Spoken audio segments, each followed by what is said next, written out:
Hey. Welcome to this really great stream, I hope, for everyone. We're gonna recap today with all of you ETH Denver and our experiences that we had at the conference. We're here with Aaron from Decent DAO. We're here with Angela, aka Wonder Woman Code from, well, my DAO. No, just kidding. From Unlock Protocol DAO.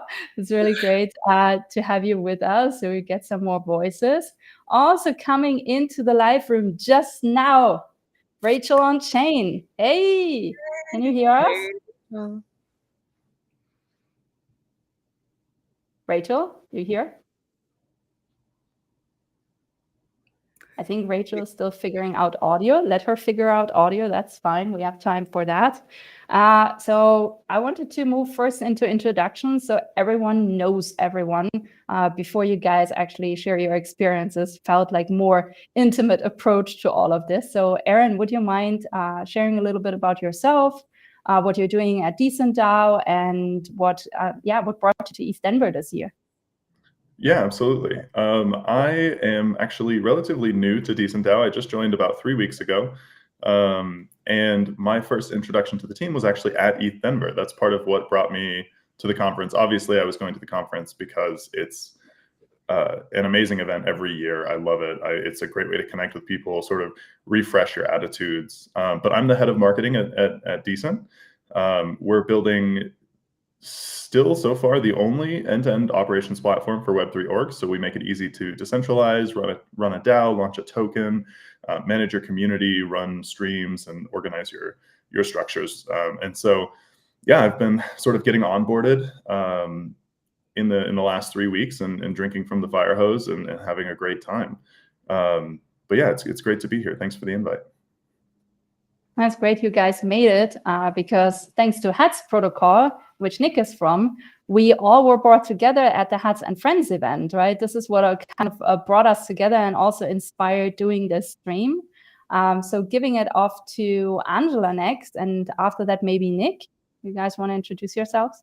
Yeah. I am Angela Steffens, Wonder Woman Code in all the places. And I, was on the Unlock core team for a while and then moved into working in the DAO, which has been a really fun experience to work with Stella to, help with decentralization and, really be at the foundation of us, seeing a DAO through. And it's been a really fun process. ETH Denver was amazing. I met so many really great people. I was also there with my co-founder of Mold Technology, introducing the new platform that we're building to people, and that was really great too. ETH Denver had such a great vibe this year. Like, it was wonderful. Yeah, no, that's great to hear. Okay, Nick, go next. Roll. Hey everyone, my name's Nick Naragi. I'm one of the co-founders of Hats Protocol. Hats is the first protocol for coordinating work on chain, and we help to articulate specific roles with responsibilities and authorities connected to various smart contracts or various Web2 permissions, controlled by token holders or foundations in a decentralized way. Super excited to be partnered with everyone here to create the future of the internet and the future of crypto. Really excited to sort of be building this movement together. That's about right, isn't it? The movement. Let's try and keep it alive. Sounds good. Rachel, you joined. What's up? We can't hear you. No, we can't hear you. You don't have to go out though, I think. If you click to the little arrow next to your microphone button, I think this is how you get it. All that microphone, but no sound. Yeah, Moondog has sound, so let's go.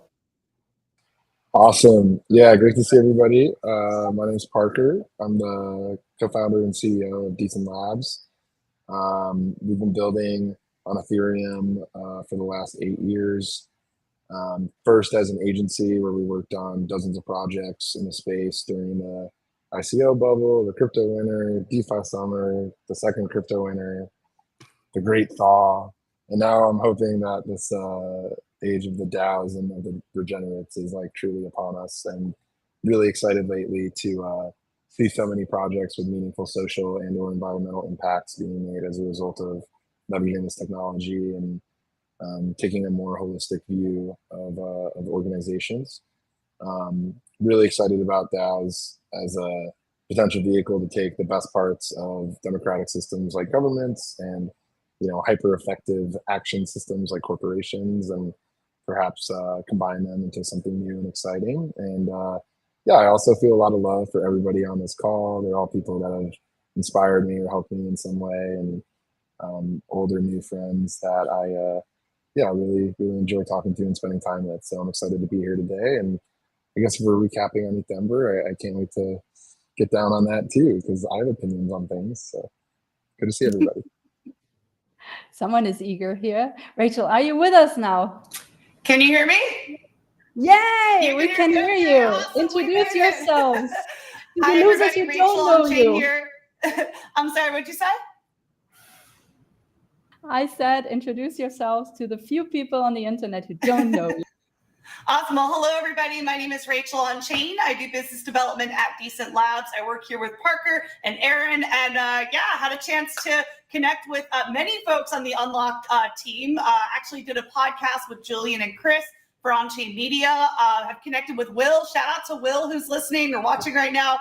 Stella, Angela, every single person I've met on the Unlocked team has just blown me away. It's been a breath of fresh air, and I'm so excited to be here today. Also, Nick, thank you for hosting the HATS Protocol event during ETH Denver, where we all got to connect. It was super fun. Everyone just hanging outside. Even after the venue closed, I heard everyone just continued to hang out because the vibes are so high. And yeah, that was kind of the gist of the experience for me. And yeah, excited to be here. And maybe this is actually the first and best thing to start with, right? So HATS Protocol, I remember reaching actually out to David in December and saying, hey, should we do something for ETH Denver together? I don't know what, but maybe we should do something. Because it always feels like we talk about, connecting the internet, right? This is what we always talk about, but what about connecting the people and the projects that try to exactly do that? And so, someone in January was like, yeah, you know what? We thought about this. We're going to do this. You want to chip in? So that was great. Nick, can you tell us like how this actually went down behind the scenes? Yeah, we love bringing people together, and Dave is actually that's one of his greatest strengths is he wrote this book called Impact Networks, and he's got 12 years of what he calls network weaving. So highly recommend the book. It's got basically his whole playbook of how to facilitate in-person events and like to build the connection points between a network, kind of what to expect in a decentralized network format. And he's taught me so much about what's necessary to make that a success. So that was the spirit of the way that we've organized our DAO and our community, and then that sort of this event as a microcosm of that practice of being together, creating a sense of belonging, creating a sense of interconnectedness, and then it's just about finding great people, great projects, people who have big hearts, big ambitions, and bringing them together, and then the magic happens almost automatically after that if you have the right people in the room. So I'm super glad that everyone here could co-create that magic together. Thank you, Nick. Yeah, I know everyone here, I think, I don't know if you guys answer, but I think everyone felt the same. The event was really one of my personal highlights. Met the coolest people over there. I'm not as outspoken as a German citizen like Rachel is, but I really, really appreciate that I got to meet all of you and connect with you in real life. So anyone wants to share maybe some more details about their personal highlights? Maybe it's totally fine also to mention some other highlights from ETH Denver that are not directly connected to the Hats and Friends event, even though we all know that was the Starstruck event. Who wants to go first? I love that event. It was so great. I mean, the energy being so great that when the venue shut down, everybody was still just chilling in the outside area, having conversations and continuing to talk really deeply about a bunch of different topics that night, which was really great.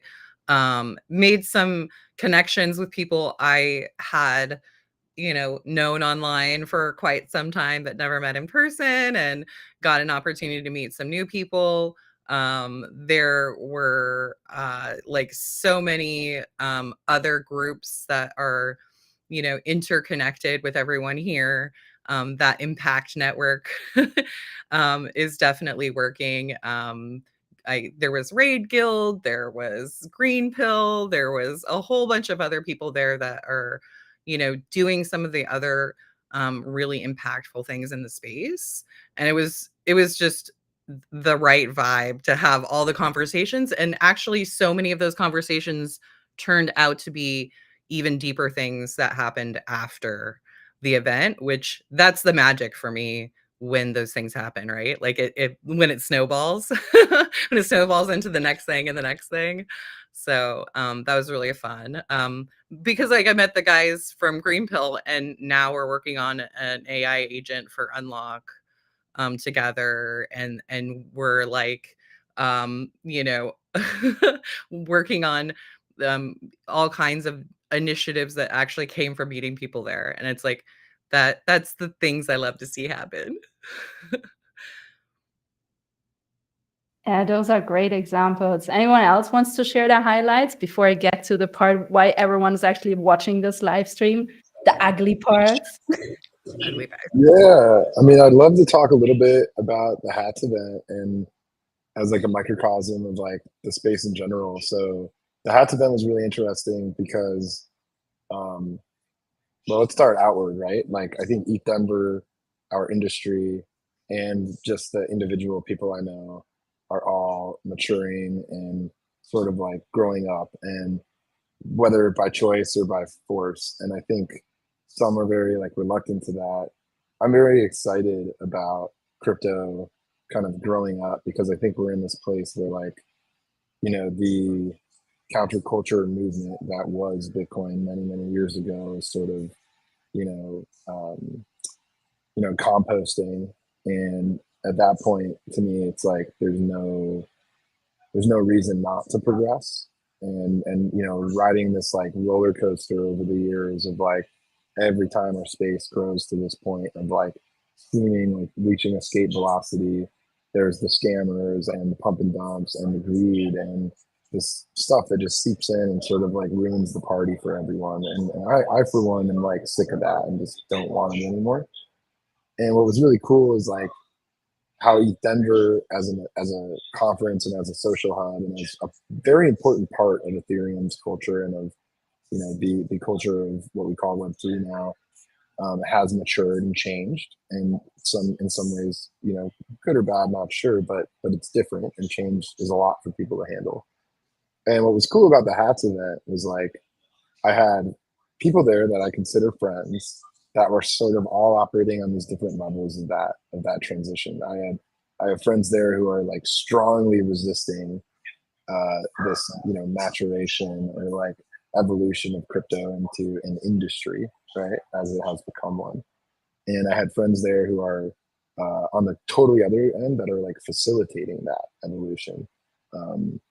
So it was really cool to be like jumping from conversation to conversation with people that are like, really committed and fighting for the grassroots of crypto, and really committed and fighting to expand our industry and make it something that's like safer and more stable, but like maybe isn't as fun or charming as it once was. And so it's a bittersweet change, and I think like the Hats event was a very personal microcosm of that change for me. That was really special to be a part of.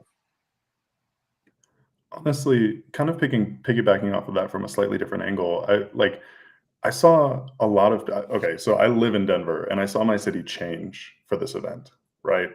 And I took a lot of Ubers that week, and I met with a lot of friends, and I met, a lot of strangers as I was going out and walking the streets. And a lot of the recurring feedback I heard was that people were kind of impressed by that maturation of the industry.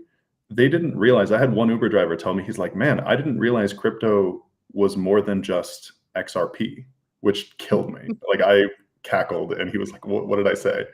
And because a lot of the messaging out there is, right, buy this token, invest in this. Should I invest in crypto, for a lot of people who aren't, super involved in the industry? And he was like, I've given several rides to some really intelligent people who are telling me all of these things that they're working on, and it all sounds so interesting, right? And so it was really encouraging from that perspective, sort of to see the outsiders notice the maturation of the industry and say, hey, there's so much more depth here than I was aware of. And like, how do I start looking into this? How do I start getting involved? And so, Parker, what you were saying just kind of resonated with me and called that memory back.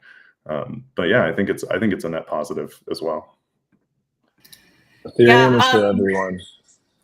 Absolutely. And just to share some of my thoughts, I would say that the energy was electric at ETH Denver. But another thing that I noticed is that decentralization is starting to happen in the community. I don't know if you guys picked up on that, but there were more side events than ever this year. And I think that people are really starting to find their niche, and that's okay, right? Like, we're all into like DAO tooling and governance and like, ownership. And I think that that's okay. Like, everyone's starting to like find their home, if you will, right? And the side events were just more than ever this year. So that was just one observation I had.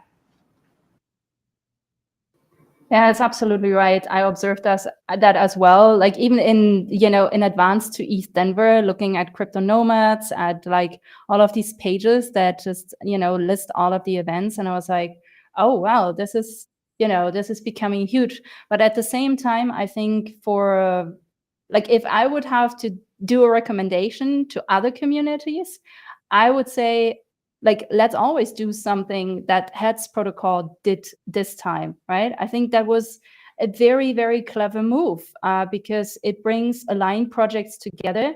So it's more fun for us because we can also, cross-pollinate. But at the same time, it also offers a little bit of a better experience to visitors, because visitors who are interested in Unlock might feel interested in Hats, might feel interested in Decent, right? And Leme and Tally.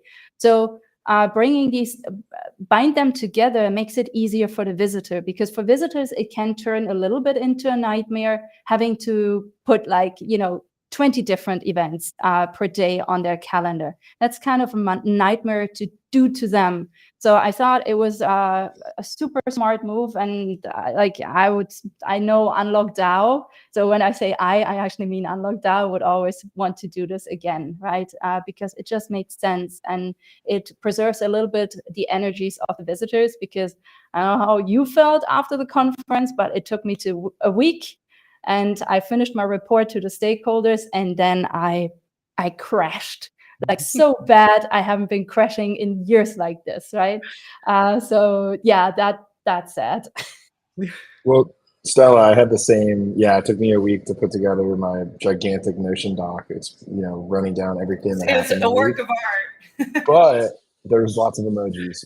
But hey, and also let's not forget Carrot Castle. So like, this is what's so cool to me, right? So like, ETH Denver this year was like the Super Bowl. That's what I always tell our teams. Like, this is the Super Bowl of Ethereum. And it was super commercial, and we got rid of hundreds and hundreds of hats and hoodies, and we should have gotten thousands. I had no idea what to expect. And then, all of a sudden, like, I wake up one morning and I drive like 25 minutes away from the conference to a house, and there's like 8 people in the room that Stella and I are speaking with. And like, this is the grassroots emergent fringe of crypto, where there are people who are like really sort of like building, or even just like philosophizing around like, what is this supposed to be? And like, and what is what is the improvement as like a society and as a social like network that we are still seeking out. And so, that's what was cool to me. It's like that fringe in open source and crypto, like, that will always be there if you like look for it and find it. And so I almost felt like Stella, like that day, right? Like with Carrot Castle being in this like super tiny little like grassroots group of people who are in it for the love. And then we were in Hats, which is sort of like bridging this gap.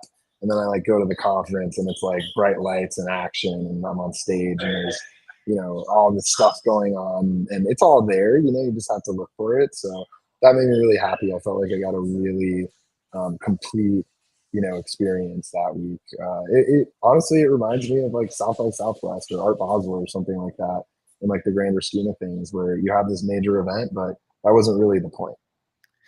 Yeah, this event for me was really different because like usually I am, tied to a booth and very much like have a very strict plan I follow. Um, when I was doing developer relations on the core team of Unlock, there's the hackers I've got to, mentor and everything else at these events. So this time I got to just float around and have really meaningful conversations with people. That was a really just amazing experience for me. And I too had that like ginormous list of follow up. In fact, there are still people on my calendar this coming week following up from ETH Denver because it was such a deep list. And I can't believe actually how much activity was spawned from just this one event. Like I always get a significant amount of activity spawned from these events. But it seemed like this year that was like 10x what I've seen at any other event, any other, type in years past. And I think some of it has to do with some hype stuff, but actually, I think what a few others touched on earlier about maturity in the space is really the reason. Like we're finally getting to this point where we can actually take it a little bit more seriously. We're figuring out some of those really important questions about how do we work together in these really unique organizations, and how that can be a real thing and not just an experiment anymore, how we can actually produce value for the world through these, how we can replace broken systems with DAOs that are doing really meaningful things, whether it be fostering open source projects or doing community impact projects, or even replacing systems that through typical corporate governance are really not well served. And I think that is like a theme I kept hearing over and over again. Like regular corporate governance structures don't necessarily serve certain types of organizations well. And, we had been so limited in the way that we were thinking about organizations that we, it was like such a binary thing, like nonprofit or for profit. What are you? Like one or the other. Like that's the choices you have. And then maybe you have some sort of breakdown in share structure. But aside from that, that's like not a lot of inventive structure, right? So DAO, it seems like the experimentation of DAOs in general have just like brought up all these new different types of ways to organize people that become so much more flexible for the organization itself and allow it to grow and mutate as it matures in a way that I've haven't quite witnessed. And I've done startups before, taking them from tiny to big. So it's it's really amazing to see, because also the level of coordination it takes to coordinate hundreds and sometimes thousands and hundreds of thousands of people around the globe is immense. But we're actually doing it, and that's so cool. And there's Parker. Oh God, yeah. One of my notes in Notion said to do my hair and stand up straight for some of these videos. By the end of the week, I was a grease ball. Like that's rough. So tough. It's so hard to get through the week. It's like a marathon, and it's so. Oh, there's the house event. So many things. Yay! Nice. We had so much fun. Yeah. Rachel, you want to just like you want to just walk us through these events real quick and like do a quick recap? Stella, Yeah. If you want to go from the top, I can give some narration here. So Yeah. here we have the Let's do it. amazing video with Parker here. So this was actually at our booth at ETH Denver. Parker loves this video, you guys. So yeah, this is our video we got recapping ETH Denver. You guys can check it out on the Decent DAO Twitter, and if you scroll down. Right, let me quickly, I can actually share here in the thread. So let me share the link with the guys out there. Okay. Yeah. And then, yeah, that was at one of our Airbnbs, all the team having lunch together. We actually had a team offsite where we met and talked about our goals as a team. And that was really awesome. And yeah, we also spent a very long time organizing all of our hoodies. I actually have a video, if you scroll down, I think it's on this thread, where it showed the boxes of hoodies we had to go through for this and the hats there. That was Pizza Castle. Yeah, Pizza Castle was awesome. It's where I met all of you guys. Actually, shout out to Humpty, to Snacks, to everyone that was a part of putting that event together. One of my favorite events. Snacks and I had a call a couple of years ago, and we were like, "Wouldn't it be awesome if we had an event at the Sports Castle where everyone's like super nostalgic from the old ETH Denver days?" And yeah, we ended up putting the Pizza Castle event together. Really great turnout this year. Really good vibes. We ate pizza. We talked about Decent. Yeah, a friend from Superfluid there. And so then, the Pizza Castle is how I got as greasy as I was in that video. Pizza's to blame. Yeah, we also we did some stuff on the educational side as well. We were a Cypher sponsor of ETH Denver this year. So that's our CTO, John Huang, giving a talk about Decent. And then, that's Nicholas. So he gave a talk during Camp Biddle about visual design.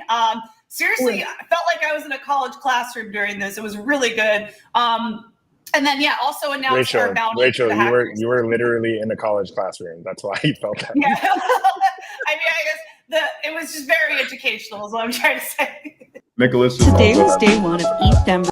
Oh, sorry, I did not know this comes with sound, but there is also a cool video people can watch.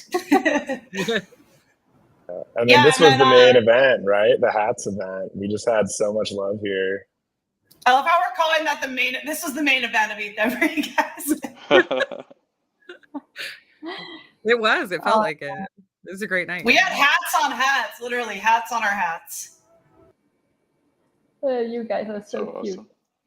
Now I regret that I came so late. I feel like I missed all the good stuff.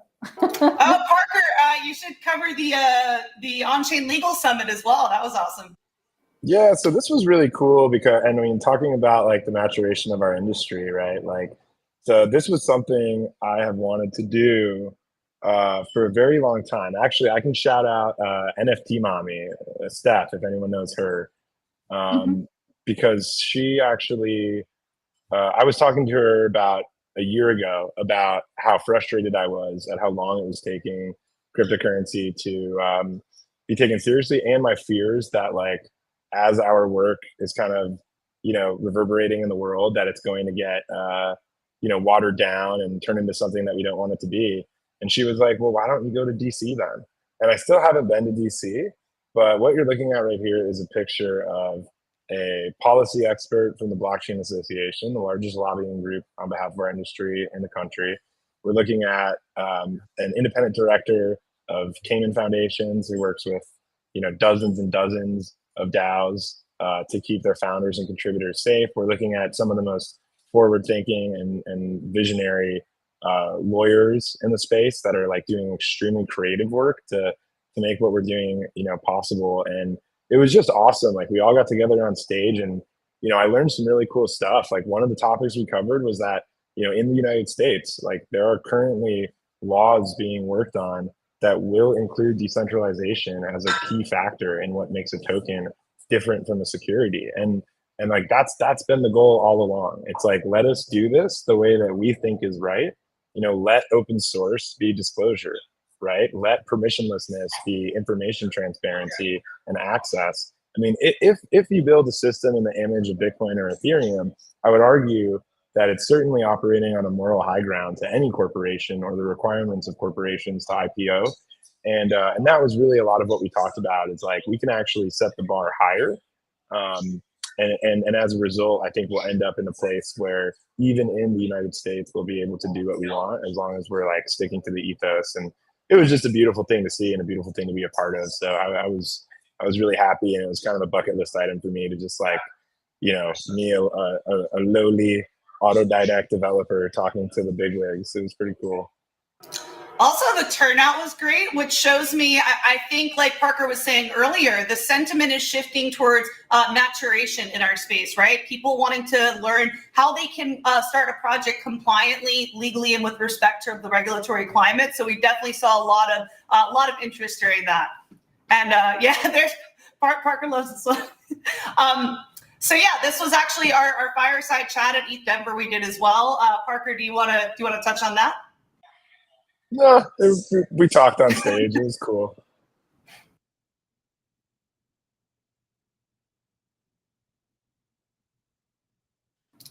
And then yeah, I want to dig in a little bit more on maturation. I think I would love to get into some of the insights from like this era of crypto. But I don't want to interrupt the stream. Do you guys feel good on the photos and stuff? It was awesome that you guys documented it so beautifully, and you guys were super successful with all the events and really bringing people together. I want to unpack maturation, right? Because everyone here has referred to it a bit, and Parker, you already alluded to some people resisting it. And obviously, like regulatory clarity is so amazing to sort of be positioning toward the idea that we're not going to feel like criminals because we're writing code to help people coordinate. We're not really doing anything wrong, but there are other people who have taken advantage of the way that things have gone. Or the fact that we feel like we can actually innovate. Like America is so focused on innovation and creating new things, and it always led the way on that. And now we actually feel like we can continue that thread. And sort of alongside that, over the last few years, we've seen various different regulatory and compliance strategies, various different actors at different places in the stack sort of being extractive in ways that model the sort of systems we're trying to replace. I think about Ethereum as a tool for disintermediation of corrupt systems, and the idea that we could create decentralized finance, DeFi, and create permissionless, meritocratic, and fair systems for everyone in the world to use is part of what excited me and brought me into this space in the first place. So as we mature, as we get regulatory clarity, we have to also be considerate of regulatory capture. And as we mature and attract traditional finance into Ethereum rails, like we've seen, BlackRock is now in the space deeply. Coinbase has a very mature, centralized entity is deeply into the space. The ways that these organizations are bringing their culture and their ways of operating and their profit maximization strategies into Ethereum, frankly, as a ETH Denver lover and sort of friendly guy and festival goer, getting steamrolled by some of these other techniques. I think there's maturation at the individual level, and I also think there's something to be protected that was good about the permissionless vision that we had been co-creating. So would love to just hear like some pros and cons of maturation and what we can do to really stand strong in our values as we continue to build permissionless infrastructure for the next era of humanity. Yeah, a lot of that really resonates with me. I've been like a libertarian socialist since college, like really identified with that sort of, place in the political spectrum. And um and it's a really interesting place to be because a lot of people don't understand. A lot of people in America don't understand is what I should say.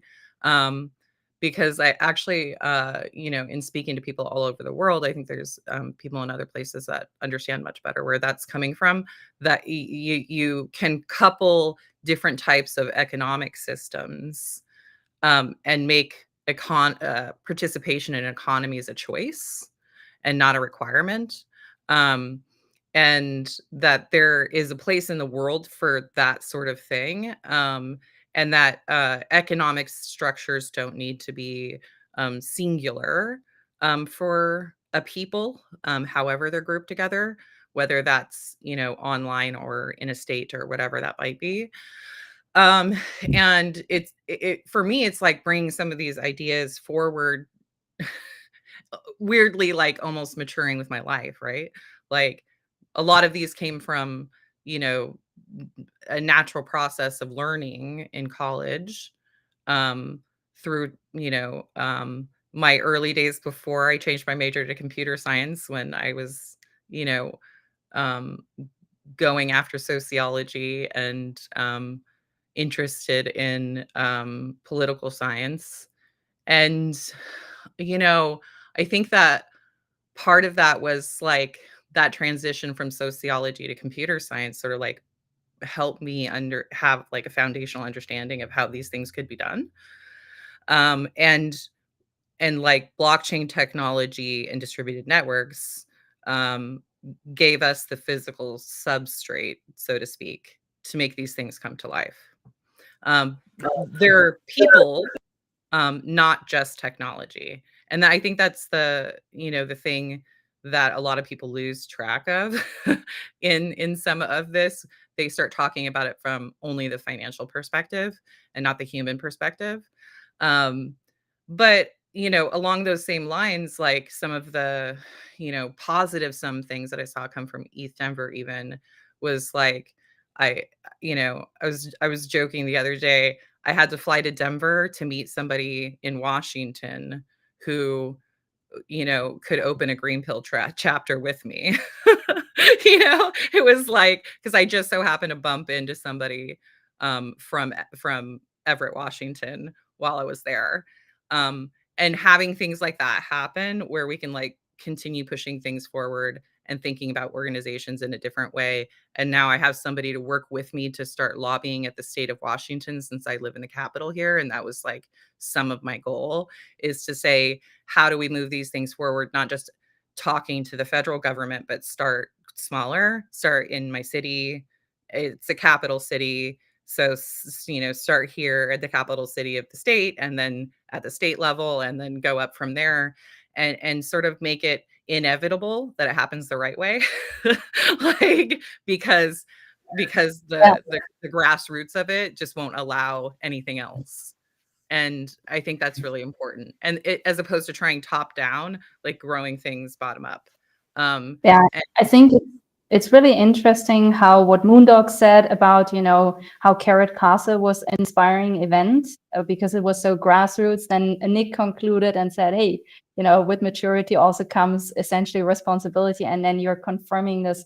And I would just connect to the same thread. I think what inspired me to actually go much deeper than just being a user of DeFi or like just lightly participating in this ecosystem was an event that happened throughout my first ETH Denver that I attended back in 2021, I believe. And it was something that pushed me to study with the Token Engineering Academy. And if you guys have ever, learned anything about this academy, what they go by is this like really nice flower symbol, right, of token economic system in the middle, but then it's surrounded by these leaves, these petals that build the different perspectives, right? And I feel the same that when Moon Code brought up just now, sometimes it feels there is only an engineering perspective to things rather than an omni perspective. And then the true power of a token economic system actually gets lost because yes, we build trustless systems, we build permissionless systems, but at the same time, people, therefore a social layer, is going to interact with them, right? So user experience is important. It's important to review a system from different angles, just one. Anyone wants to pick up on that? Be my guest. Yeah, just to jump from Nick's to Angela's, it's not like I have a lot. I really omni relate. So I also I was onboarded to crypto via the Silk Road marketplace many years ago, and through there I started to read in the Silk Road forums, borderline manifestos, espousing libertarian principles as like the solution to so many of the problems in my own community and in the collective community at the time. And that really resonated with me at the time because I felt that most social systems were very gate kept for me. I didn't go to university. I spent most of my life without health insurance, and I liked the idea of like a competitive meritocratic system as a means for me to like prove my worth to the world and like earn a place in it as a result. Um, and how has that perspective changed as a result of the experiences I've had in this industry and as a leader? So last night I was having a conversation with a friend of mine who reminded me that my responsibility as a leader is to expand the space and the area of safety around me for others. And over the last 8 years, I mean, some of the moments I've had as a result of this industry, like when the markets crashed, I've had to lay people off while I've tried to build a company. I've had to, lay people off into environments where it was really hard to find a job. I've had to stop working with people who had families or people that were close friends to me and people that I cared about. And I've dealt with like an enormous amount of responsibility trying to protect the people around me that, chose to follow me in the battle, so to speak.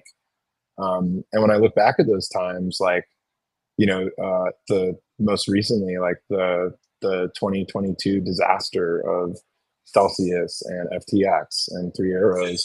I mean, in that time, it wasn't just the fact that I was unable to, keep everyone on board on the team and like protect them from the economic dynamic that we're experiencing, but Celsius was, as an agency, they were like one of our, crown jewel portfolio brands. Like we would brag about how we had worked with one of the largest consumer brands in crypto. And the worst part was like this moment where we're all sitting down going, wow, I have lost sleep, sacrificed so much, and put so much of myself, all of myself, into this thing for years based on this dream that I was sold. And what was the point? Like, where are we? And that's how I felt a few years ago. I was like, where are we? And then, and I can blame, central operating structures for what happened with those three companies. But I mean, let's look at MEV and the fact that in crypto I can sit in the room and we're all here looking at the same tech and the same concepts. And on one side, we have people who think that progress at any cost. You have the accelerate crowd. Progress, as long as you win, who cares how you get there? And like, it's a competition and we're going to fight for it. And then in the same exact room, I have people who are like, they're thinking about mycelial structures as inspiration for how we can get things done together. And we're thinking about how to create like a universal, positive sum environment, and an environment where, beneficiaries and recipients of services are involved in their design and this amazing thing. And so, I've thought about this, and it's, Nick mentioned something about like regulatory capture, but also this feeling of being steamrolled by like the bigger guns, or perhaps like the lower morals of these other people who are willing to do anything in the name of progress. And I've come to the conclusion that like if we sit and wait for this future state that we're all hoping for to happen, then like we will get steamrolled. And that's not what I wanted. Like none of this is what I wanted when we got into crypto. I like loved the idea that we could circumvent law and regulation and any concept of what was allowed or not using technology. And you'll always be able to do that with privacy technology. But I also realized that the perspective I brought in at that time was like the perspective of a child. And now I really look at it as a call to action. Like the easy thing is complaining about this. Like the easy thing is sitting in a corner and tweeting and contemplating on what's right or wrong. The hard thing is to study policy and law. The hard thing is to sit across the table from someone that you're told you're supposed to hate and understand their way of thinking and potentially change their mind, or more likely just like collaborate and learn to coexist. The hard thing is to accept that like we aren't reinventing the world here, like we are innovating. And so we need to find a way to bridge that gap.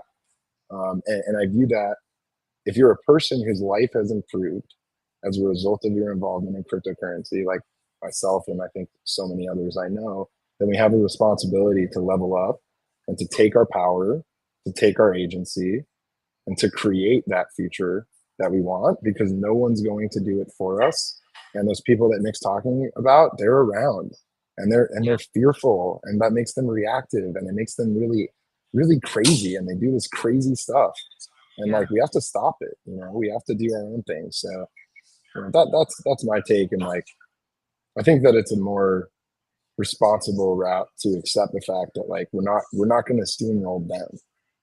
You know, they have bigger machines. That's my biggest personal takeaway from ETH Denver, is that we have so much work to do, and it's really hard work. It's this problem of it being in the world, being in the market, and needing to create. We have amazing tools at our disposal. We have the ability to rely on the world's computer running our code and being able to create hard mechanisms that can reshape the economic incentives of the world. And we need to build the right ones and then communicate why they're valuable and spread them widely. And we can reshape economic systems to be better for everyone and up level the global economy by doing that. But Yeah. we have not done it yet. We We're have not there. not succeeded at this vision.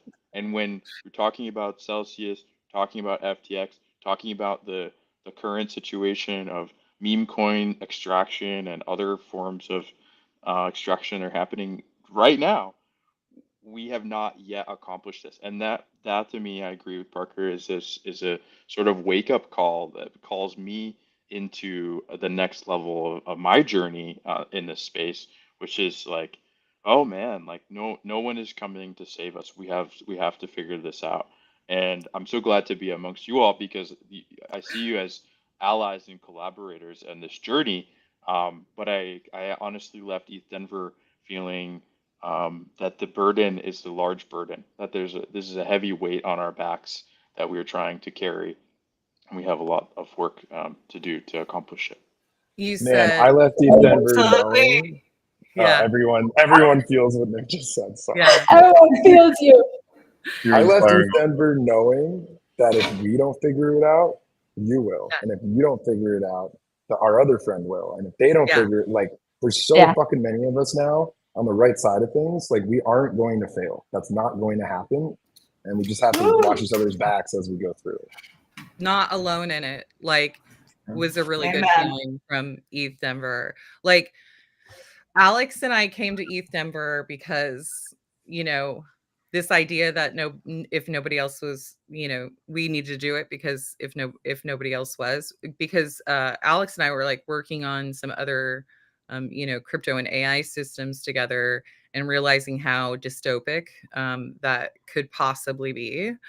And we were actually searching for some sort of framework to evaluate the systems, um, for safety, for security, for alignment. And what we were finding is that there wasn't anything comprehensive. And Alex comes from a like completely different place than I do, because he's an HCI researcher and I'm an engineer. But like, you know, what we ended up doing was like a year's worth of research um, while I was like at home, you know, and back and forth to the hospital because my son was ill. And I had this opportunity to just like dive in deep on research. And, you know, we came up with like the human alignment framework, which is like a framework for evaluation of these types of systems for security, safety, dark patterns. Like it goes pretty deep. So socio issues, psychological issues. So all these things that can, you know, these systems can have a significant impact on, and how do you like ensure that you're thinking about them ahead of time, so that you create the least amount of negative impact on humanity, and that you create them in a way that's also flexible enough realizing that not all humans are created in the exact mold of each other.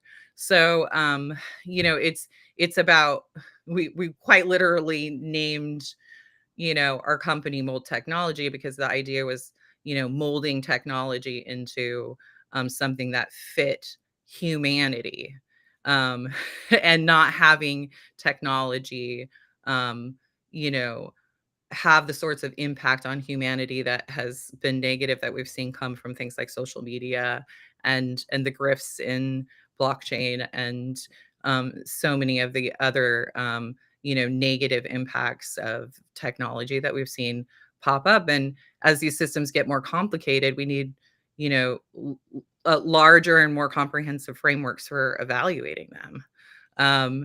And so, you know, that's sort of like where we started.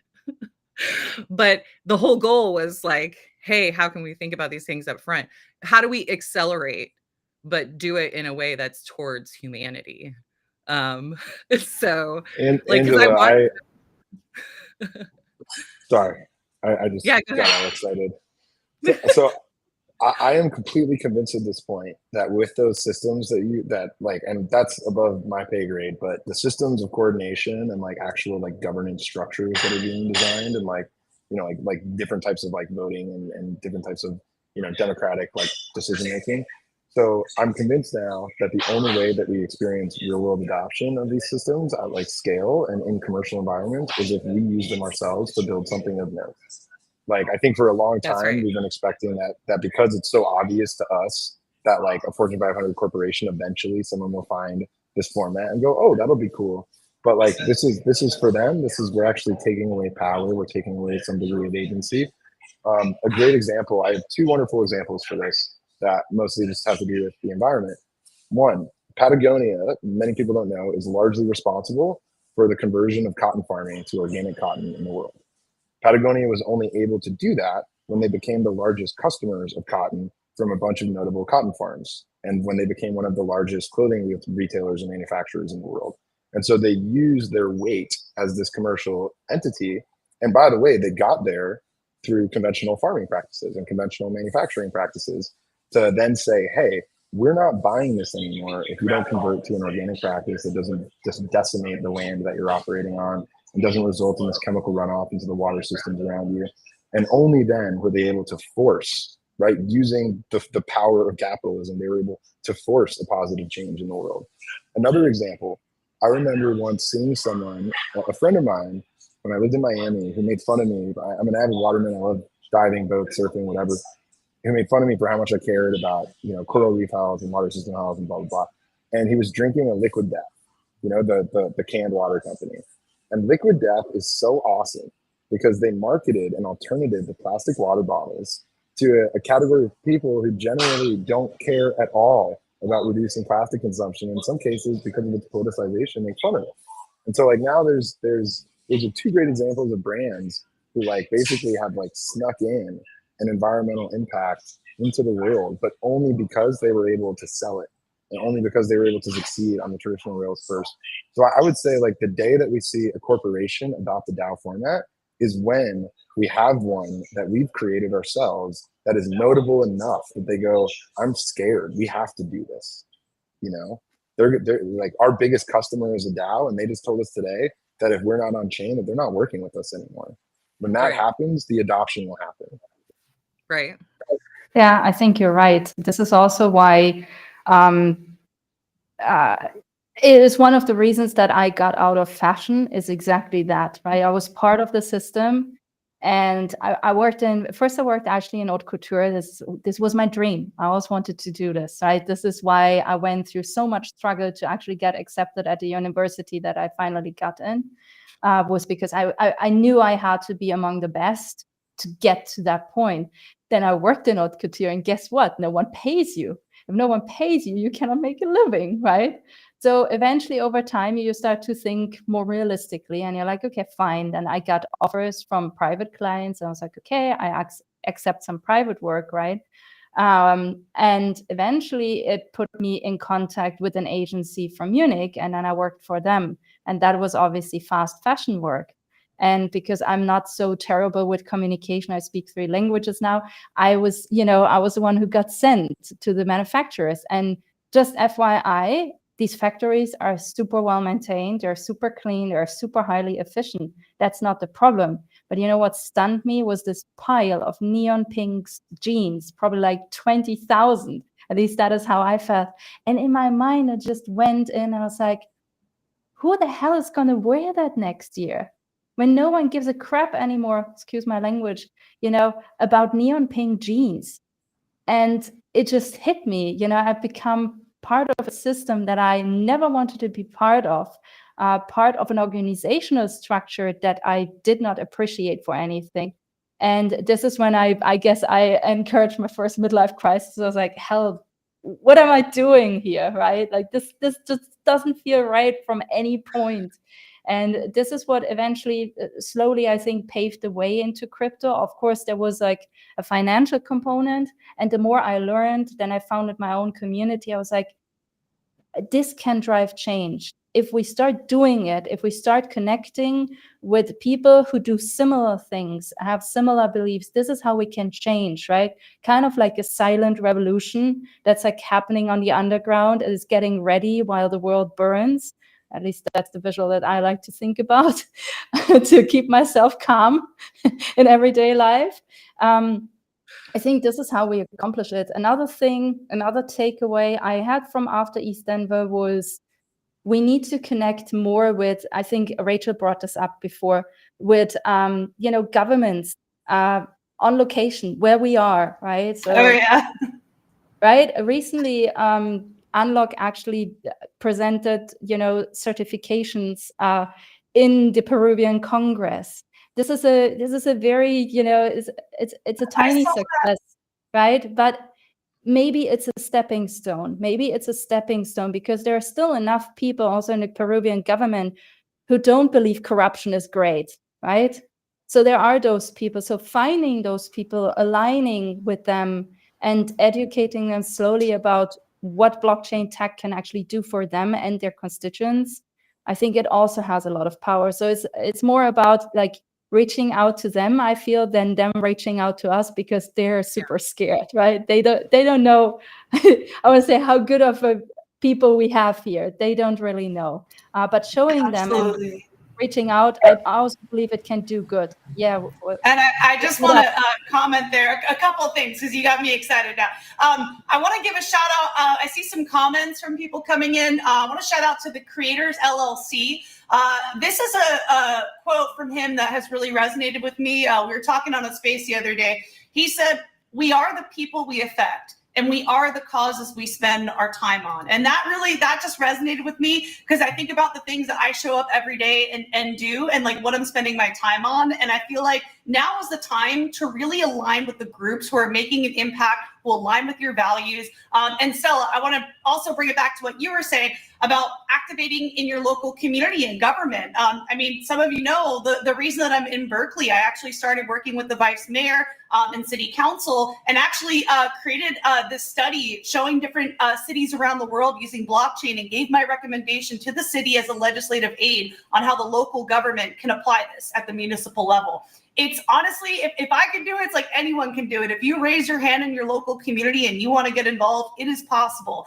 And if you're in our industry, like I feel like the people in those rooms need to hear from us to take us more seriously. We need to be involved and actively participate in our government and be a part of it. I feel like, and another thing too, I'd say is organizing.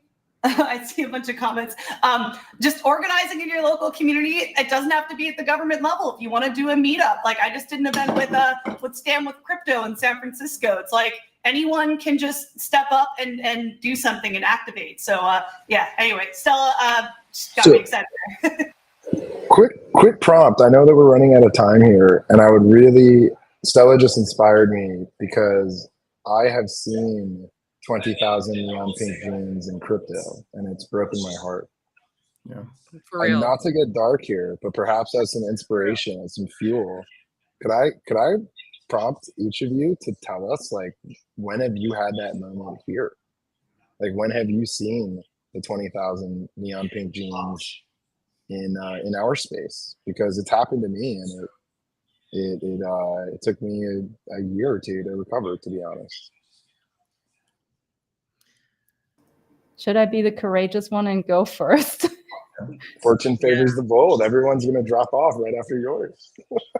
So something that I think none of you really know, maybe Wonder Woman Code knows, but I was invited to write my PhD about 10 years something ago, and I ditched it, right? Because I felt like I didn't have something really good to say, like valuable enough to, write like a masterpiece about, right? And so I ditched it. And then recently I picked it up again because I felt like, actually, I have a lot to say now through all the experiences, through all the work that I've done so far in this space. And I feel there is value in it that could, have this branch effect to the outside world, right? Because I would not be writing it for the Ethereum Foundation, obviously, right? So yeah, I think my moment was last year when I started to see very, very visible signs around the world of something that is called democratic erosion. And I think democracy, even though not perfect right now, it is the best foundation we have. There is no other foundation that gives the many as much attention as democracy does. And I really want to figure out in what I aim to write, how can we do it, right? How can we bring people on board to find a way to rule ourselves how it was always supposed to be, right? Democracy was always meant by the people for the people. Now it's by a few people for everyone else. That is just not good enough. We have now technologies that make that possible, so we better figure out how to do it.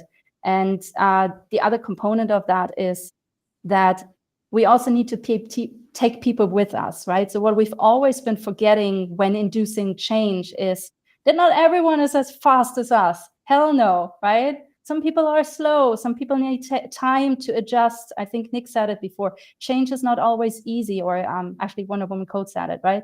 Change needs time. So Web3 is also about, and this is why I'm personally not a huge fan of magic wallets, by the way. It's also about learning, understanding that you have to become more self-reliant and self-responsible to be a responsible member of society, be it on-chain or off-chain, doesn't matter, right? And so, yeah, anyway, this was last year, and like seeing really crass signs of democratic erosion, that was my wake-up call. And I was like, okay, gotta figure this out somehow. And with the help of obviously all of you, sorry, you befriended me. Now you're gonna suffer with Now me. we're in trouble. Now we're in trouble. Thank you. I know we're out Hey, of real time. quick, I know that Nick has to jump too. If he wanted to say his piece before we jump. For me, I think it's been death by a thousand cuts over the last few months. Building through the bear with the hope that there would be a really good bull, and then watching the way that the beginning of the bull here played out with max extraction.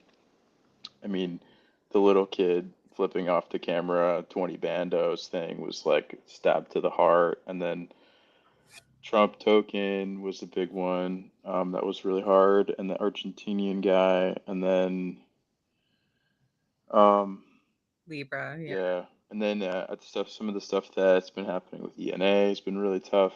Sort of like, okay, ETH is the ultimate settlement layer. We're gonna do it. It's gonna be the thing. And then watching Securitize just go off and be like, nah, like we make our own. What are you talking about? It's like, oh God, like it's rough. It's sort of rough out here. But I didn't have a single come to Jesus moment with the pink pants, but I can imagine. There's so many things that happen. And that's all. Looking back to Celsius and FTX, obviously that's a whole nother one. But yeah, not to end on a bad note. I'm still optimistic about the possibility space that we have here. Otherwise, I wouldn't be here. And I think it's incumbent upon us as visionaries and as people with strong values to continue to build the mechanisms that we think the world needs, and to to publicize those and open source them and distribute them and get them out there. That's right. Thank you, everyone. Mic drop. This is such a special group of people here. You guys, for those of you watching, like, yeah, this is awesome. I can't think of anyone who gets me going more than Nick. Yeah. Like, Nick met me at the bottom trough of my depression post FTX Celsius, when I was just like building out of obligation to our community and to our investors and to our team, and my heart was just not in this anymore. And to see somebody as intelligent and visionary as he working on the same problems, it gave me hope when I had very little. So thank you, Nick. My pleasure. Yeah, on the positive side of what Nick said, like I've been trying to remind myself of what comes from all of those disasters. So like, Mount Gox, like, sort of got the ball rolling in a lot of people's minds on decentralized exchanges. And, like every time we have a disaster, it feels like as a community, we all sort of like, okay, well, how do we solve this problem so it doesn't happen again? And then we see more infrastructure being built and experimentation around solving those problems when they come up, and as opposed to just accepting that they have to be. So that is what I keep reminding myself of when we have these moments where you just go, oh man, oh man. Yeah, it doesn't have to be that way. Like, okay, oh man, but like, I know that there's like plenty of other people, like here on this stage and out, in the world, like working on solving all of this. And that like makes me super hopeful every day. Sometimes Go for it. Sorry. No, it's actually a question to everyone. Sometimes I feel we don't have a good system yet to understand who is building what, right?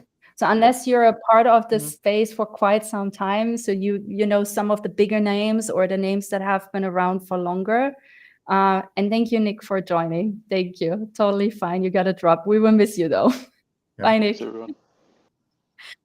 Bye, Nick. Thanks. I just wonder how can we make it so that, so for example, with Unlock, right, it's open source and technically you can embed it in whatever type of membership system you want to build into your platform. I just wonder how can we bring more people's attention to that, or how can we find a system almost similar to Wikipedia, right? Where people can just find those tools. And yeah, there are some websites out there, but they're usually paid and they're not decentralized either. So this is something that, just, with what you've been saying, I was like, how can we do that? So people are more aware. But yeah. Yeah, discovery is a large part of what we're really trying to accomplish with HAP, and doing that in a more gentle way through user research that allows us to get insights to how to make sure that we're giving people what they want in terms of an experience online, but also giving them the subtle hints without being massive advertisements that are in their face and disrupting their lives, that there are other options available to them, and that there are benefits to those options specifically, and getting to know them well enough to know what those benefits are for them instead of screaming at them. Because I think that so much of that bombardment makes people numb to hearing messages. And when instead you can really actually get to know a person better through deep analysis of their patterns, especially with an AI that's been trained to do nothing but be aligned with a human, like, then you have an opportunity to bring forward those things that will actually enhance their lives instead of just trying to show yes them. Oh my God. It's so true, Angela. I've been reflecting on that a lot lately. Like, we really need to start meeting people where they're at, not just people, organizations, projects, like how are we actually solving tangible problems for them? Like we just can't assume that everybody is going to want this thing. In fact, there's like usually a lot more steps and friction involved with what we do. So like, I think we really need to start simplifying and meeting people where they're at.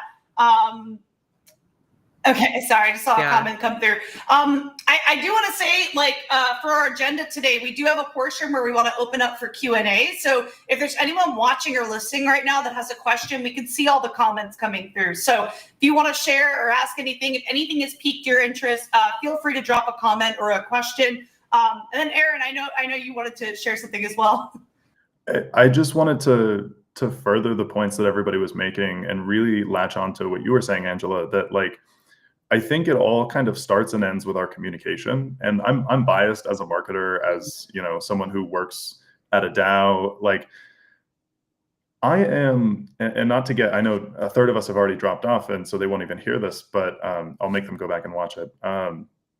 But I am in awe of and inspired by and encouraged by the ethical fiber and the human-centric stances that you all hold, and the work that you do. And it's been really refreshing as someone who, had a hard time with this industry with MEV and all of the just problematic things that are going on. But I think these stories need to be told, right? DAOs were created as a way to protect personal autonomy and agency in a collaborative setting. And so it bridges the gap between structures and organizations and the individual centric, the human at the core of it. And so if we're telling those stories well, I think we can start to inspire and encourage people that there are better options out there, and they will be willing, I think, to take on the task of education. Obviously, it's important to have more user-friendly things, to have better onboarding, to have all of this infrastructure to support. But I think it all comes back to communication. One of the things that always bugged me about working in tech and startups is that in all of the marketing and all of the communication, oh my gosh, that is a cute dog. Sorry, he was eating a plant behind me. I had to intervene. Oh no, stay healthy, little boy. But yeah, like one of the things that bothered me about working in tech startups was a lot of the communication, it comes back to users, right? It's like, we have X users, or we do this for our users, or we enable users to do X. And that's just, these are people, right? Can we switch our language, right? Can we start talking about people? Can we start talking about humans who have real problems, who have real concerns, who are telling their own stories about their lives? And can we connect that to our mission, not as a way to extract value, but as a way to solve real problems, like Rachel was saying? I think we need to be telling the stories of DAOs and telling the stories of ourselves and our concerns, and make ourselves human. And then make our users human, right? And in our own organizations, I think the way that we communicate internally, the way that we communicate externally, it all has to come back to that reminder that this is a grassroots movement, and the only way we make it to the top is if we bring everyone up with us. I think we forget that the users, the humans, the humans, are just like us. Like, they don't have necessarily this time in their day, though, to like dive in and consider all of these things. It's a lot of overwhelm for most people. And I'm reminded on a constant basis that like, you actually don't need to have an understanding top to bottom of all of the technology that you use in order to make the right choices. What you do need is transparency in a way that provides you with the information that you can trust, so that that there's a cohort of another set of experts who have said, yes, we verified this information, that it's done in a way that's so transparent that it cannot be, really, gamed. And the interesting thing is, like, gaming the systems is exactly how we harden these systems against, the ways that humans, interestingly enough, figure out how to game them. So, like understanding those mechanisms through the experiments that we've done over the years, because I've been part of some failed DAOs that had some really great ideas. I think multiplayer DAO is like a really good one as an example, because everybody in that DAO was actually, ethos wise, very aligned, and experimental and happy and trustworthy. We had like a trust chain of an NFT that we passed around so many times because it was mutating one. Like quite literally, it was just like a spreadsheet, and we just had to, hope that the people would like keep passing it around. And they did, and it came back to me like like in the end. And then, we said, well, let's create a DAO around, interactive NFTs, ones that actually, had some sort of interaction that you could do.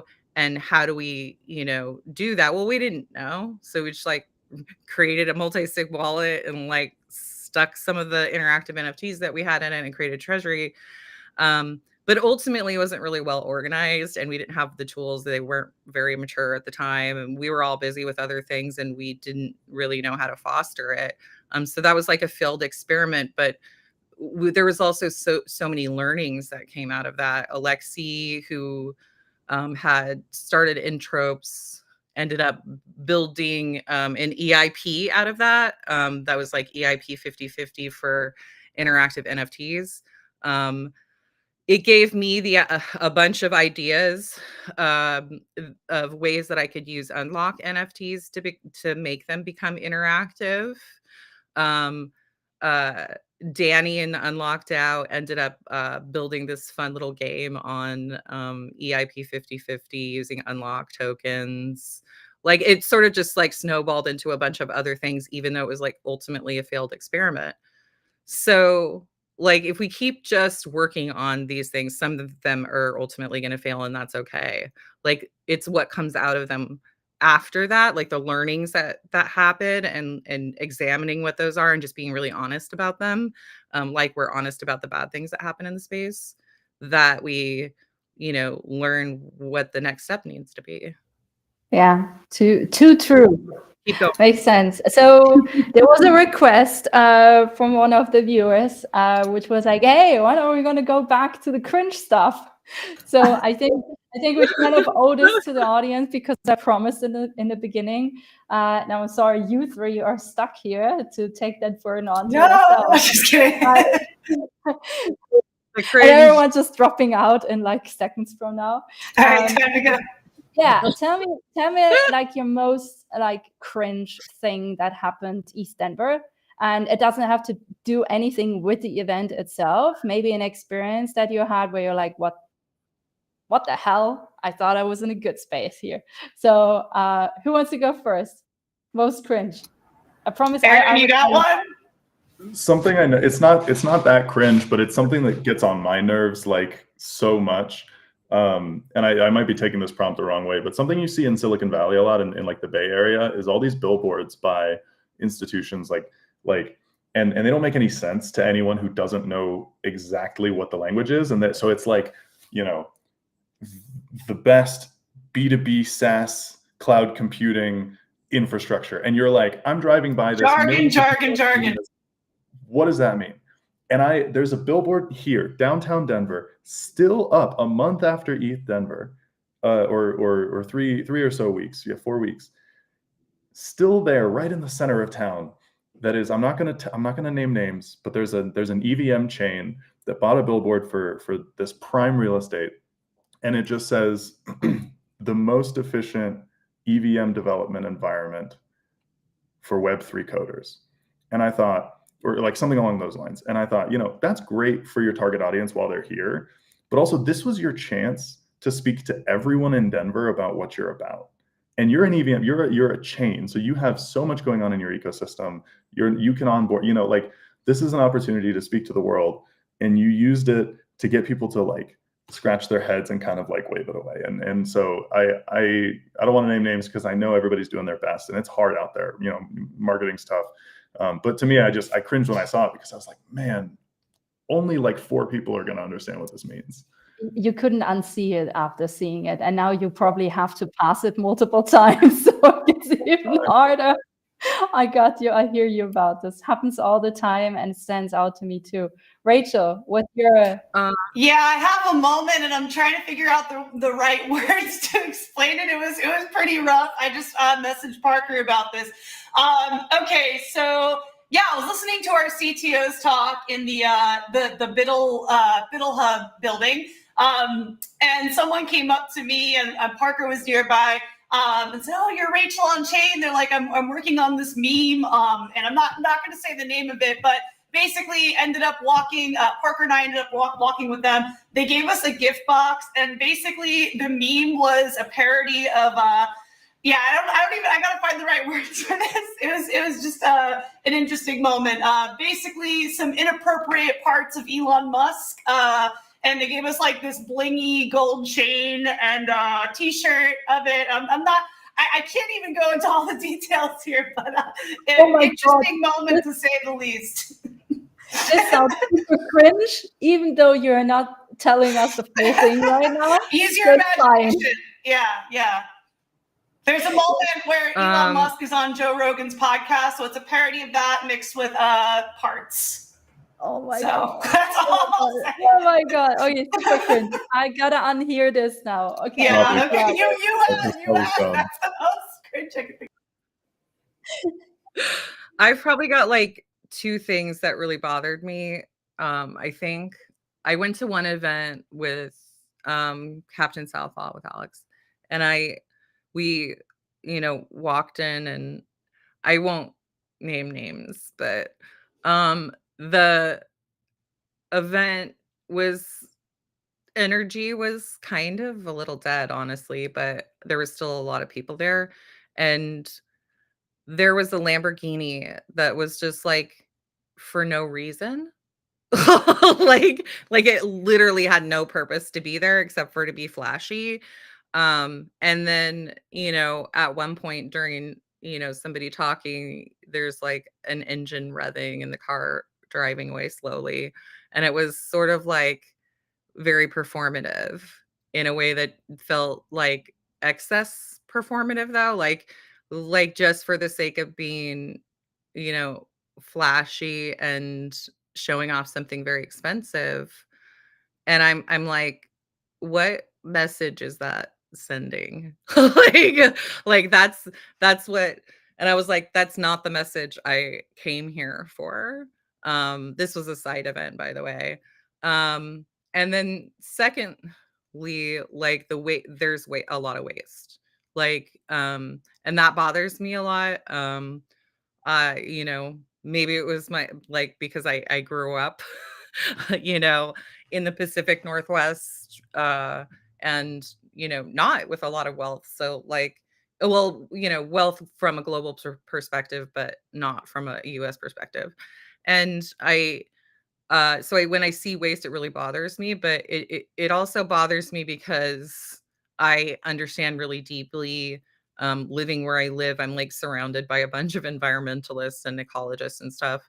So I have an opportunity here on a regular basis, how those like minor things that we do every day to create extra waste in the world, like Stella was saying about the pink jeans, actually is enormously impactful on the environment. At the same time, I'm going to say that, but I'm also going to say, like, when you compare that to private jet flights, it's pretty much a drop in the bucket. So we should keep doing these events, be conscientious, but remember there's still people flying alone in a private jet somewhere. And that is like some of the worst waste that we have in terms of environmental impact. We need to start talking stop saying that's what we want for ourselves, and start talking about what that means for our children and for the next generation, and for even us at the end of our lives, because that is so it's so much closer than it than people realize. And every time the scientists are confirmed, it's not just that they're confirmed, but the timeline that they were originally espousing is much shorter than they thought. So we definitely need to pay attention to those things and not be scared to continue standing up against the people who tell us that otherwise those are the things that we should be fighting for. And you know what? I'll take mine if it comes my way, but I'm also going to use it with every inch of my life to like do something better with this world, because like I've got 5 kids. Like I care about this stuff. They need a world to inherit here. It's not even like, I don't want to rant, but it's not even that it's in the future, because the global south is being impacted by climate change right now. People are being displaced, people are suffering, you know, not to get too on a horse about it, but it's now, you know, people are India, Africa, like Polynesia, all over the place. People are being impacted, and even California. Even California. Yeah. We have been absolutely ravaged. France, Pakistan, like it's happening. I think it's happening all we over. are already very impacted by it, to be honest. Even when I was in Delhi end of mid-December, right? Mid-December, yeah. I mean, it's crazy, you know, even when you're on one of the highest places in that city, you can just oversee the smog, right? And you can feel it. Like walking through the streets of Delhi is exhausting because you're always short on breath, and it's not because it's on a high plateau, right? Let's be real about it. Stella, I felt that in Bangkok during DevCon. I felt like I felt like I could breathe better in my hotel room. When I was out in the street, I did feel like, you know, I actually watched this documentary, Stella. I feel like you would really like this. It's called Buy More. It's on Netflix, and it kind of goes into. I feel like you're like speaking from the movie here. So it kind of talks about how we like offer a lot of the manufacturing to other countries like that, and being in a country like Bangkok, I could like feel it in the air, like so it's definitely time to start taking this stuff more seriously. I agree. And Angela, really great point. This was the year of the regenerates. I really feel like that should be a topic, a discourse that we're having with ETH Denver openly. That's actually a really good point, and I would love to. No, I'd seriously love to talk to their team and see how we can constructively approach waste, because 20,000 people coming into Denver, that's something to think about. Like that's it creates impact. You're right. Okay, I'm gonna share my cringe moment, bringing yet another topic on the table, what we haven't yet touched, which is the horrifying underrepresentation of females at ETH Denver. It's crazy, right? Like, I mean, we are half the population, and the percentage, like, I would be surprised if we would reach 10% this year. Like, I would be honestly surprised, right? And I mean, we had a really nice panel here. We actually showed the world how it's done. We had 3 women, 3 men, right? And hopefully next time we get more minorities in as well. That would be great. But I think that really, like, it stood out to me. I'm not gonna lie. I was volunteering also on a Saturday at the hackathon, and it stood out to me. And before people out there even go to the argument of people are not interested in blockchain or women are not interested in blockchain, that's not it. I promise you. And this brings me to my cringe moment, where I was participating in a private event at ETH Denver, and I was openly hated on as a woman in blockchain, and that this is not my place to be at, right? And honestly, right? You have, like, I traveled from South America. I'm German. Even if I would travel from Germany to ETH Denver, it is quite an expense, right? It is not something that, I don't know, I'm not a trust fund baby. I don't rip this out of my pocket and I'm like, here you go, right? So there is a true invest for that interest, and the interest of connecting with other people who think like me, right? And so you pull out that expense, and then even though you had so many great events, and we reflected a lot on those, right? Because we had also collectively great events. We also did a team dinner with Unlock Protocol DAO. It was a lovely event, same as Decent DAO did. And I would bet Hats did something similar. But what sticks with you in the aftermath of the event can often be the one thing that was not so great, right? And it keeps bugging you in the back of your mind. It keeps bugging you about, should I have said something different as a comment? Should I have maybe made more of an effort to educate that person, right? When you always come to the same resolution, there is no space to educate because there is no will to be educated. And that's something that's quite frustrating because, you know, you think we're all about positive change and impact, but then it turns out that's sadly still not all of us. It's hopefully the majority, but it's not all of us. And with, you know, this is actually, we should have probably closed on a high note, but the high note is still, I'm so excited that I got to meet Rachel on Chain in person. Angela, we've been, you know, colluding on the Unlocked Discord for a while. over a year. Was the first time we met, right? Aaron, really fresh face to me. So thank you for being such a cool dude. Love Moondog, love Nick. So yeah, that said, anyone else who wants to say some final words, or we're gonna you know, cut it down? Yeah, I got some. Rachel Yeah, and I go. met on a panel. Yeah, I was gonna say that. Oh my God, Yeah. Angela, we have photos from like the Hacker House in the Bay Area, and I want to Cool. say that never underestimate the power of having a moment with someone, shaking their hand, getting to know them, because that might be a singular moment, but I promise you, this space is small and it'll come back around full circle. Yeah. Like it always, even Aaron, like Aaron and I, we like we're almost on the same team there for a minute. Yeah, now full circle, get to build a relationship and work with Aaron. And yeah, so just very, very stoked, Angela, that we had that moment back in the day and we're reconnecting here. I know, right? And it was an all-female panel too at ETH Denver the year before. Oh yeah, So, actually we had two. Yeah. So like And at then- the panel and then and then a Hacker House later. And it's like having those interactions with other women in the space actually, and continuing to like be like, hey, every time makes it, you know, okay, well, at least I'm not alone in this process of, you know, learning to encourage women into the space and making the space safe for them, and reminding them that it, you know, if they do have those experiences, that like they're not alone in trying to change them, and that we need, you know, all of the good men in the space to, you know, help us out with that process, and to also like help protect the rest of the marginalized people in this space, the minorities in the space, the trans people in the space, you know, the people that come from different religious backgrounds in the space. You know, it is so diverse. That's the one thing I really like in general, because it's global. And it needs to be more diverse and actually reflect the entirety of the population from a you know, that perspective. But at the same time, like overall, there is a lot of diversity. I think we see some of the worst of it here in the States, unfortunately, when it comes to some of that imbalance.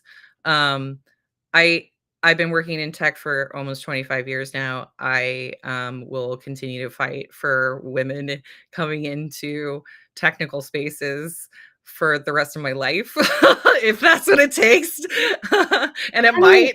Look into SheFi. If you're a woman watching this and you don't know about SheFi, check them out, because that is the one event you can go to, and female are actually the majority there. Yeah. And if you're a man watching, go and support, because what are you doing? Right. Exactly. Right. Oh, so true. Thank you guys for joining. I think this is where we end this really great stream that should never end. I guess we should just keep going for days to come. But we have our jobs now. Yeah, and I'm the host, and I have to be at an onboarding event for Cinco de Mayo soon. So wow, I just can't stick around. But this has been great, and I would really hope that we keep doing things like this, because we have, as very evidently proven yet today again, we have some very aligning messages for the outside world, and doing it together is like doing it through a megaphone instead of just a mic, right? So yeah, let's keep rolling with this. Thank you guys for joining.